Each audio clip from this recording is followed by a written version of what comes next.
If you ever had to jump from an airplane, you might think aiming for water is the safest option. After all, water feels soft. You can dive into it. So why would it be dangerous? Don't worry, you don't have to test this yourself. Dangerous experiments like this are exactly what NexBot is designed for. Let's see what actually happens.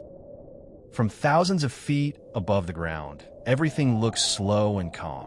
But the moment NexBot leaves the aircraft, gravity immediately takes control. Every second, NexBot accelerates faster and faster, pulled downward by gravity.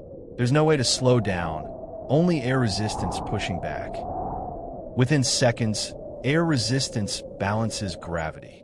This is called terminal velocity. At this point, NexBot is falling at over 200 kilometers per hour. From high above, the ocean looks peaceful, flat, almost inviting. It's easy to believe that water will cushion the impact. That belief comes from everyday experience. We associate water with swimming, floating, and softness. But those experiences happen at very low speeds. At extreme speed, water behaves very differently. It doesn't have time to flow out of the way. To the body, it starts behaving less like a liquid and more like a solid surface. When NexBot hits the water, the stop happens in milliseconds. There's almost no distance over which the body can slow down. The outside of the body stops instantly, but inside everything keeps moving. Organs, bones, and tissues continue forward due to inertia. This creates enormous internal forces. The energy has nowhere to go, and it travels through the legs, spine, and torso all at once.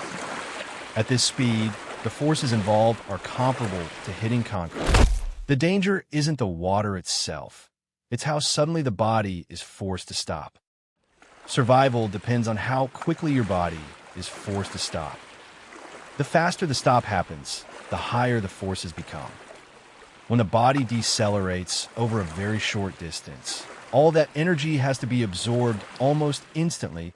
That's what causes catastrophic injury. Survival depends on slowing down over distance. The more gradually the body decelerates, the lower the forces become. Uneven terrain, like trees, slopes, or rough ground, spreads that energy over time. Branches bend, surfaces give way, and speed is reduced in stages. That's why aiming for water is one of the worst possible choices. You don't have to try dangerous experiments yourself. NexBot will do it for you. What should we test next?